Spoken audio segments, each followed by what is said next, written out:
Quick online delivery সার্ভিসের ছেলেটা যখন আমাকে ফোন করলো তখন প্রায় ৯টা বাজে। অফিস যাওয়ার তাড়া থাকায় তাড়াতাড়ি দরজা খুলে প্যাকেটটা নিতে গিয়ে ছেলেটার দিকে তাকিয়ে একটু অবাক হলাম। ২৬-২৭ বছরের এক যুবক, পরনে অত্যন্ত সাধারণ জামা প্যান্ট, সুঠাম চেহারা, ৬ ফুটের কাছাকাছি লম্বা, দেখতেও বেশ সুশ্রী। এই রকম একটা ছেলের হাতে আমার অর্ডারের প্যাকেটটা দেখে কৌতূহলবশত জিজ্ঞাসা করলাম, এই কুইক অনলাইন ডেলিভারি সার্ভিসের মালিক কি আপনি?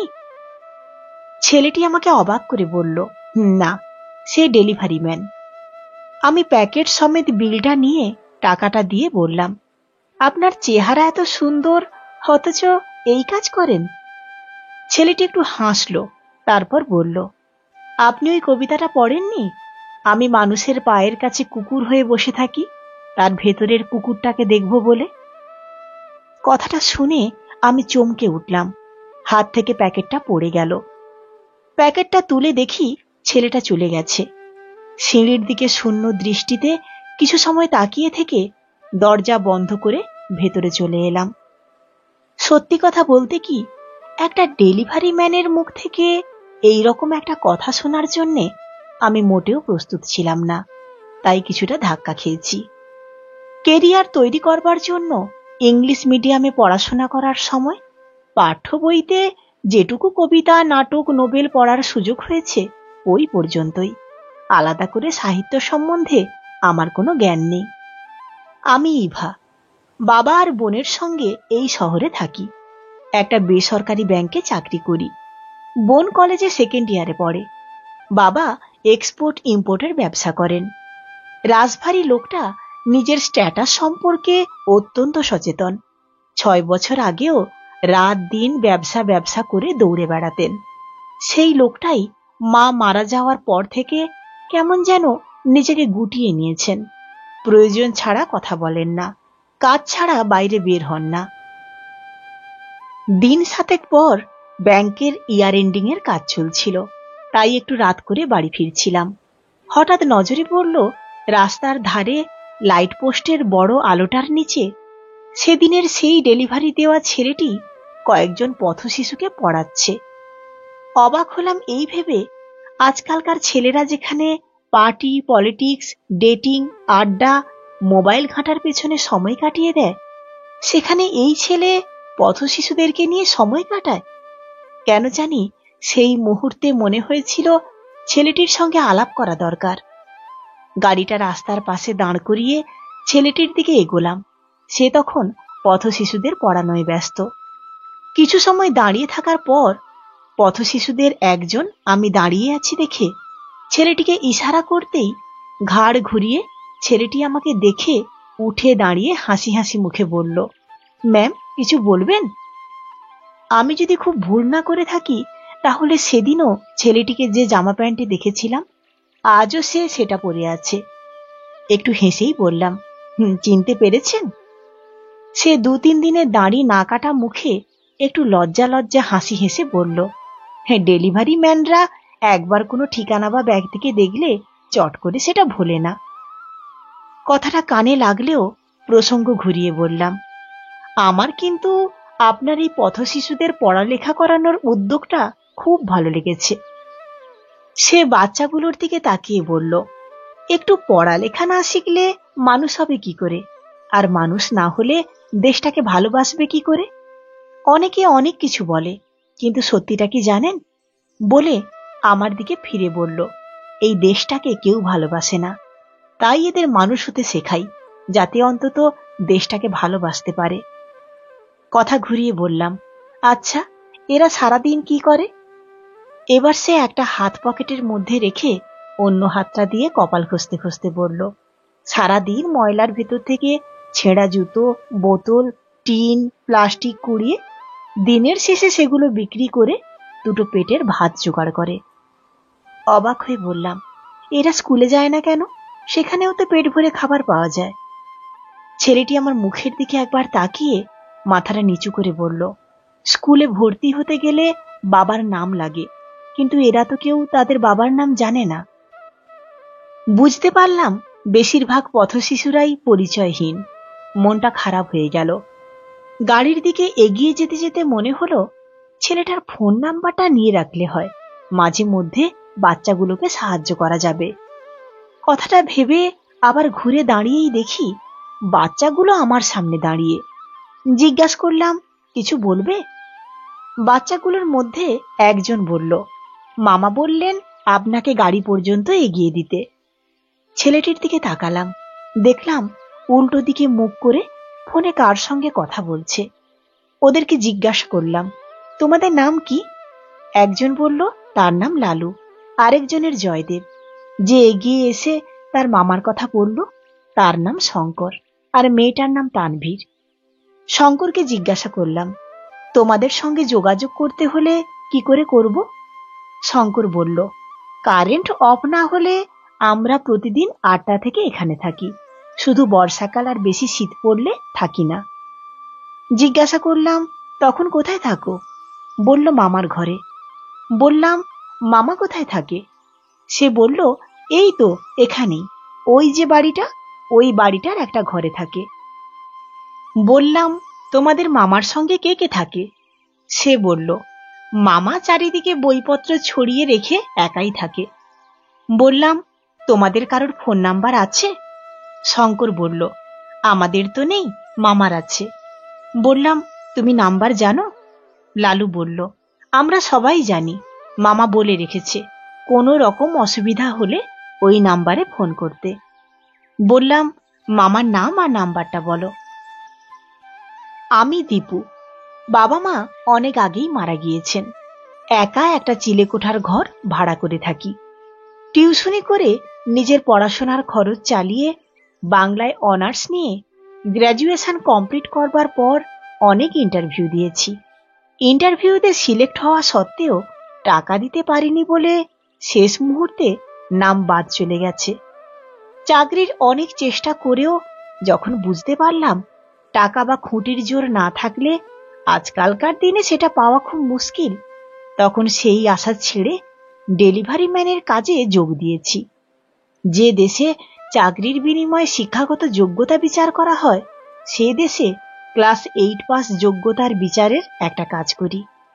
কাজটাকে কেউ কেউ ছোট বললেও এই কাজটা কিন্তু আমার খুব ভালো লাগে। ঘুরে ঘুরে বেড়ানো, নতুন নতুন মানুষের সংস্পর্শে আসা, যোগাযোগ হওয়া। 4 দেওয়ালের মধ্যে 10টা 5টা অফিস করলে আকাশটাকে দেখতে পেতাম না, কিন্তু এখন আকাশটাকে খুব ভালো করে দেখি। যখন মনটা খারাপ হয় তখন কোনো নদীর ধারে অথবা ব্রিজের উপর দাঁড়িয়ে আকাশটার দিকে তাকিয়ে কোনো মন ভালো করার কবিতা পাঠ করি, মনটা ভালো হয়ে যায়। আবার ডেলিভারি দিতে বেরিয়ে পড়ি। আমার যা কাজ তা সন্ধ্যের আগেই শেষ হয়ে যায়। তারপর নিজের ঘরে ফিরে একটু ফ্রেশ হয়ে আবার বেরিয়ে পড়ি 3টে ছেলে মেয়েকে পড়াতে। সেখান থেকে 8টার মধ্যে ফুটপাতে এসে তানবীরদের নিয়ে বসি। আজ একটু অবাক হয়েছি। 2 বছর ধরে ডেলিভারি ম্যানের কাজ করছি, কাউকে দেখিনি গাড়ি থেকে নেমে এসে আলাপ করতে, পথশিশুদের সঙ্গে কথা বলতে, বিশেষ করে যে কিনা একজন মেয়ে। হঠাৎ জয়দেব বলল, মামা খিদে পেয়েছে, ঘরে যাব? চিন্তায় ছেদ দিয়ে মোবাইলের ঘড়ির দিকে তাকিয়ে দেখলাম 10টা 20। মাথা নেড়ে হ্যাঁ বলে, যা তোরা, বলে আমিও আমার ঘরের উদ্দেশ্যে পা বাড়ালাম। পরদিন অফিসের বস বললেন, দীপুবাবু আপনার নামে পার্সেল আছে। একটু অবাক হয়ে বললাম, আমার নামে পার্সেল? কে, কোথা থেকে পাঠিয়েছে? বস বললেন, গ্লোরিয়া ফ্যাশন হাউস থেকে এসেছে। প্যাকেটটা যেহেতু আপনার নামে, আপনি এটা খুলে দেখতে পারেন। একটু দ্বিধা নিয়ে বসের সামনেই প্যাকেটটা খুলে ভেতরের জামা প্যান্টগুলোর সাইজ দেখে মনে হলো সেগুলো শঙ্কর তানভীরদের। মনের ভেতরে প্রশ্ন জাগলো, এই দামি জামা প্যান্টগুলো দিল কে? সারাদিন কাজের চাপে ভুলেই গিয়েছিলাম। বিকেলে হিসেব বুঝিয়ে দিয়ে চলে আসছি, তখন বস বললেন, আপনার প্যাকেটটা নিয়ে যান। প্যাকেটটা হাতে নিয়ে সবে অফিস থেকে বেরিয়েছি, ফোনটা বেজে উঠল। ধরে বললাম, কুইক অনলাইন ডেলিভারি সার্ভিস থেকে বলছি। ও প্রান্ত থেকে একজন মহিলা ফোন করে বললেন, আপনি কি দীপু বলছেন? বললাম, হ্যাঁ ম্যাম। ও প্রান্ত থেকে বললেন, জামা প্যান্টগুলো পেয়েছেন? আমি বললাম, হ্যাঁ। উনি আবার বললেন, ওগুলো আপনার বাচ্চাদের। সাইজগুলো ঠিক না হলে গ্লোরিয়াতে ফেরত পাঠিয়ে সঠিক সাইজগুলো বলে দিলে ওরা আবার পাঠিয়ে দেবে। বললাম, আপনি কে বলছেন ঠিক বুঝতে পারলাম না। ও প্রান্ত থেকে বললেন, ওই যে দুদিন আগে রাত্রে আপনাদের সঙ্গে দেখা হলো না, আমি সেই ইভা বলছি। আমি চিনতে পেরে বললাম, ম্যাম, আপনি নিজে হাতে ওদের দিলে ওরা বেশি খুশি হতো। ও প্রান্ত থেকে ইভা বললেন, না না, তার কোনো দরকার নেই, আপনি দিলেই হবে। ঠিক আছে, এখন ছাড়ছি, পরে আপনাকে ফোন করব, বলে ফোনটা কেটে দিলেন। আমি প্যাকেটটা হ্যান্ডেলে ঝুলিয়ে মোটরসাইকেলটা স্টার্ট দিলাম। ইভা ম্যাম এখন প্রায়ই সময়ে অসময়ে ফোন করেন। কোথায় আছি, কি করছি খবরাখবর নেন। মাঝে মধ্যে অফিস থেকে বাড়ি ফিরবার পথে ফুটপাথে জয়দেব, তানভীরদের সঙ্গে সময় কাটিয়ে যান, চা খান। দিন 10 আগে রবিবারে ইভা ম্যাম সকালের দিকে আমি যখন ঘরে ছিলাম না, তখন বাচ্চাগুলোকে সাথে করে আমার ঘরে এসে ছড়িয়ে ছিটিয়ে থাকা বইপত্র গুছিয়ে পরিষ্কার করে বসার উপযোগী করে সবার জন্য খাবার আনিয়ে ওদেরকে খাইয়ে চলে যাওয়ার আগে আমাকে ফোন করে বলেছিলেন, আপনার ঘরে আপনার খাবার ঢাকা দেওয়া রইল, এক সময় এসে খেয়ে যাবেন। এই ঘটনার 3 মাস পর বেলা 2:30-3টে হবে, ডেলিভারির কাজে ব্যস্ত ছিলাম। হঠাৎই ইভা ম্যাম ফোন করে খুব উদ্বিগ্ন কণ্ঠে বললেন, দীপু, আপনি কি খুব ব্যস্ত এখন? ব্যস্ত বলতে আর 2টো ডেলিভারি দিলে হয়ে যাবে বলেই বললাম, কেন? ইভা বললেন, আপনি কি একটু কলেজ রাস্তায় যেতে পারবেন? আমার বোনটা স্কুটি চালিয়ে ফিরছিল, রাস্তায় অ্যাক্সিডেন্ট হয়েছে। ও যা বলল, মনে হচ্ছে ওর হাত ভেঙেছে। আপনি যদি ওকে একটু নার্সিংহোমে নিয়ে। কথা শেষ করতে না দিয়ে বললাম, আপনি চিন্তা করবেন না, আমি ব্যাপারটা দেখছি। আপনি ওনার নাম আর কোন জায়গায় আছেন সেটা টেক্সট করে দিন, বলে ফোনটা কেটে দিয়ে কলেজ রাস্তার দিকে গাড়ির স্পিডটা বাড়িয়ে দিলাম। ঘটনাস্থলে পৌঁছিয়ে দেখলাম স্কুটিটা হেডলাইট ভাঙা অবস্থায় রাস্তার পাশে তখনও পড়ে আছে। একটু দূরে চায়ের দোকানের সামনে একটা মেয়ে বসে, তাকে ঘিরে কিছু লোক দাঁড়িয়ে আছে। কাছে গিয়ে দেখলাম মেয়েটির চুড়িদার জায়গায় জায়গায় ছেঁড়া, গায়ের ওড়নাটা দলা করে কোলের উপর রেখে তার উপর ফুলে ওঠা হাতটা অন্য হাত দিয়ে চেপে ধরে যন্ত্রণাকাতর অবস্থায় বসে আছে। কাছে গিয়ে বললাম, আপনি কি ইতু? ইতু বলল, দিদিকে আপনাকে পাঠিয়েছে? হ্যাঁ বলে বললাম, আপনি কি আমার বাইকের পেছনে বসে ডাক্তারের কাছে যেতে পারবেন, নাকি টোটো ভাড়া করব? ইতু যন্ত্রণা কাতর অবস্থায় আমাকে একবার ভালো করে দেখে নিয়ে বলল, আপনার অসুবিধা হবে না তো? সে কথার উত্তর না দিয়ে এগিয়ে গিয়ে স্কুটিটাকে রাস্তা থেকে তুলে দোকানের পাশে রেখে গাড়ি থেকে চাবিটা খুলে পকেটে রেখে পিঠের ব্যাগটার মধ্যে ইতুর বই খাতা, ব্যাগ, মোবাইল ঢুকিয়ে বুকের সামনে ঝুলিয়ে ইতুকে বললাম, আপনি দুদিকে পা দিয়ে বসুন। ইতু বলল, হাত ঝুলিয়ে রাখতে পারছি না, খুব যন্ত্রণা হচ্ছে। আমি তার ওড়নাটা দিয়ে হাতের তলা দিয়ে পেঁচিয়ে গলায় ঝুলিয়ে দিয়ে বললাম, একটু তো যন্ত্রণা হবে, চলুন ডাক্তারের কাছে যাই, ঠিক হয়ে যাবে। আমি ইতু হাত ভেঙে চায়ের দোকানে বসে যখন যন্ত্রণায় কষ্ট পাচ্ছিলাম, সেই সময় দিদির পাঠানো ছেলেটা সামনে এসে দাঁড়াতেই তাকে দেখে অবাক হয়ে যন্ত্রণা ভুলে ছেলেটাকে লক্ষ্য করছিলাম। ছেলেটার চাউনি চলন বলনের মধ্যে একটা স্মার্ট অথচ সৌম্য ভাব আছে। কথাবার্তা শুনলে মনে হয় বেশ শিক্ষিত, অথচ ব্যাগটা দেখে মনে হয়েছে সে ডেলিভারি ম্যানের কাজ করে। আমার অবাক হওয়ার 2টো কারণ। প্রথম কারণ, আমি কখনো এত সুন্দর চেহারার কোনো ডেলিভারি ম্যান দেখিনি। দ্বিতীয়ত, যে দিদির রাশভারী ভাবের জন্যে কেউ তার পাশে ঘেঁষতে সাহস পায় না, সেই দিদির মতো একটা মেয়ের সাথে এই অর্ডিনারি ডেলিভারি ম্যানের কি সম্পর্ক? ছেলেটি আমাকে নার্সিংহোমে না নিয়ে গিয়ে বাইরে থেকে এক্স-রে করে হসপিটালের ইমার্জেন্সিতে যখন নিয়ে এলো, তখন তাকে বললাম, নার্সিংহোমে না গিয়ে এখানে নিয়ে এলেন কেন? ছেলেটি বলল, আপনার ট্রিটমেন্ট হওয়া নিয়ে কথা, তাছাড়া এখানকার ডাক্তার আমার পরিচিত। বলে আমাকে যেই অর্থোপেডিক ডাক্তারের কাছে নিয়ে গেল, সেই ডাক্তার আমাকে অবাক করে বলে উঠলেন, দীপু, কি হয়েছে? জানলাম ছেলেটার নাম দীপু। সে আমাকে দেখিয়ে হাত ভেঙেছে বলে এক্স রে প্লেটটা এগিয়ে দিল। 1 ঘন্টার মধ্যে হাত প্লাস্টার করে দীপু আমাকে বাড়িতে পৌঁছিয়ে খাতা, বই, mobile, bag, X ray plate আর ওষুধ দিয়ে চলে গেল। আমি দীপুর চলে যাওয়ার দিকে তাকিয়ে ভাবতে লাগলাম, কলেজে সিনিয়ররা অনেকে অনেকভাবে চেষ্টা করেছে আমার সাথে মেলামেশা করতে, সেখানে তাদেরকে আমার কেউ যোগ্য বলে মনে হয়নি। অথচ এই মোস্ট অর্ডিনারি দীপু যত সময় আমার সাথে ছিল, তত সময় আমার ব্যথা যন্ত্রণা ততটা অনুভব করতে পারিনি। অথচ সে চলে যেতেই আমার যন্ত্রণা যেন কয়েক গুণ বেড়ে গেল।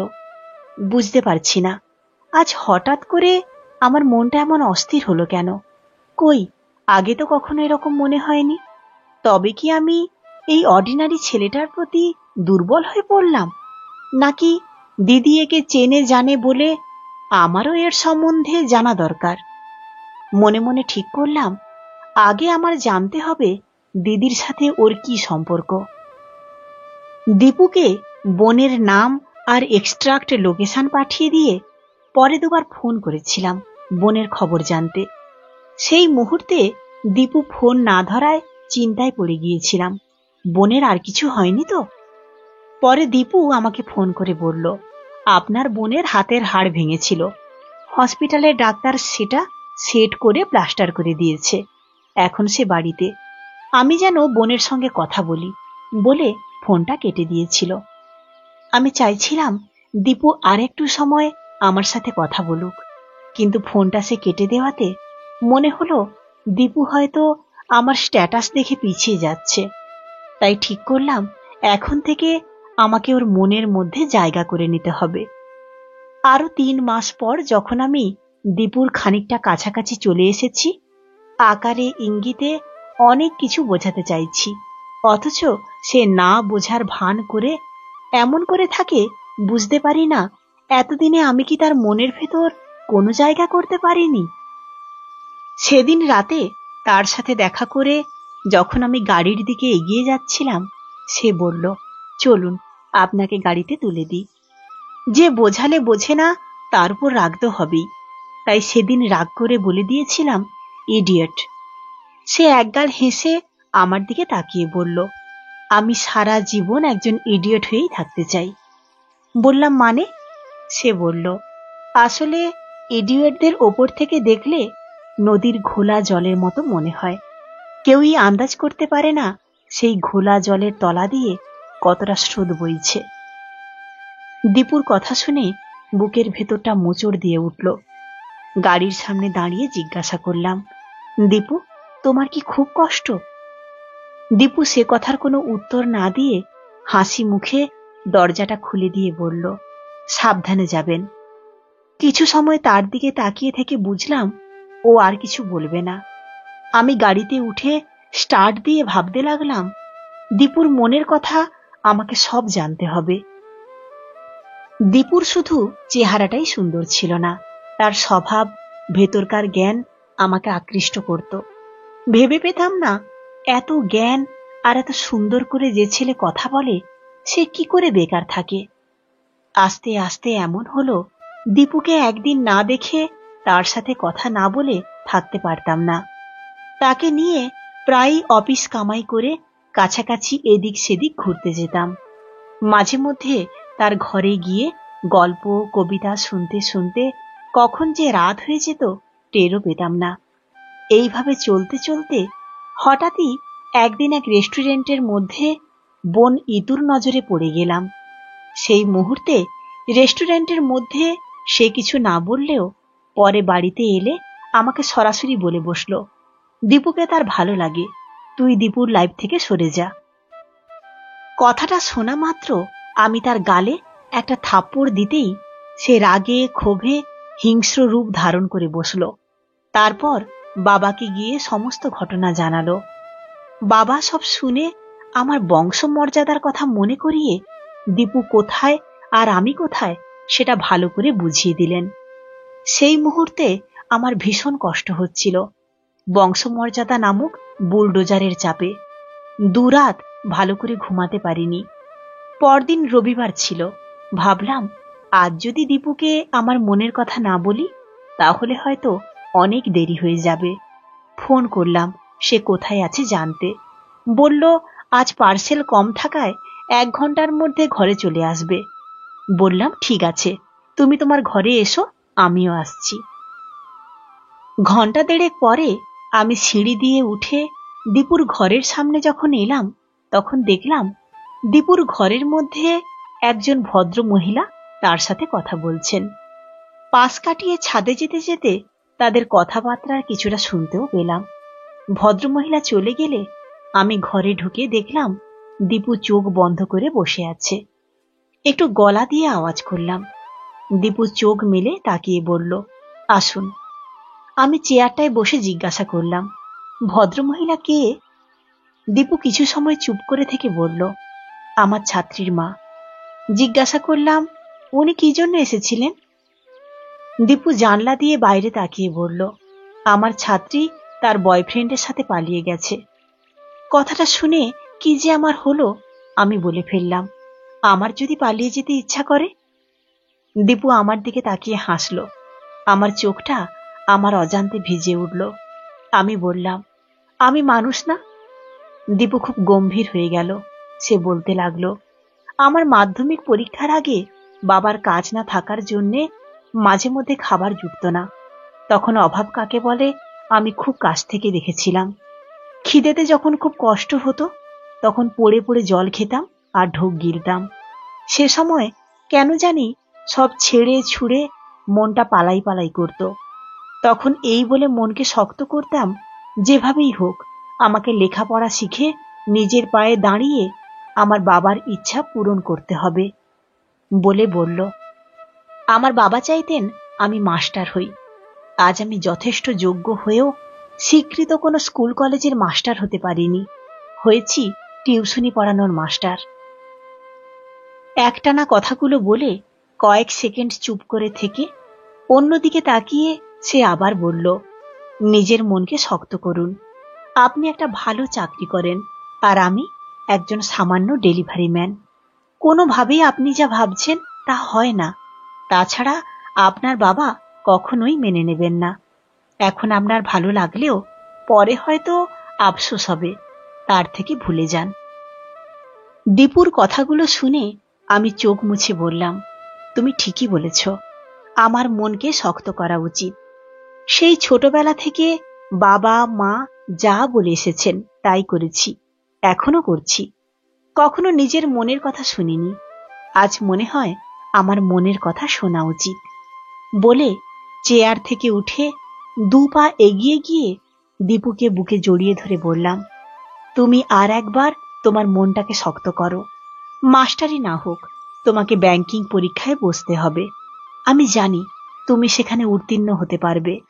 প্রয়োজনে আমি তোমার পাশে থেকে তোমাকে গাইড করব। দীপু সেই মুহূর্তে কিছু বলতে যাচ্ছিল। আমি তাকে বলতে না দিয়ে তার ঠোঁট দুটোর ওপরে একটা আঙুল রেখে বললাম, জীবনে প্রথম কাউকে ভালোবেসেছি, সেটা ভুলে যাওয়ার জন্য নয়। বলে বললাম, আগামীকাল আমি সব ছেড়ে তোমার এখানে চলে আসব। এখানেই কাল আমাদের রেজিস্ট্রি ম্যারেজ হবে। তুমি তৈরি থেকো।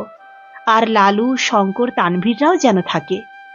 বলে দীপুকে ছেড়ে তার মুখের দিকে কয়েক মুহূর্ত তাকিয়ে থেকে বললাম, আজ আমি এখন আসি। সময় খুব কম।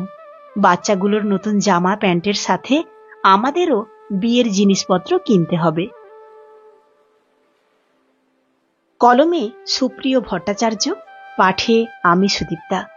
আপনাদের এই গল্প পাঠটি কেমন লাগলো অবশ্যই কমেন্টস করে জানাবেন।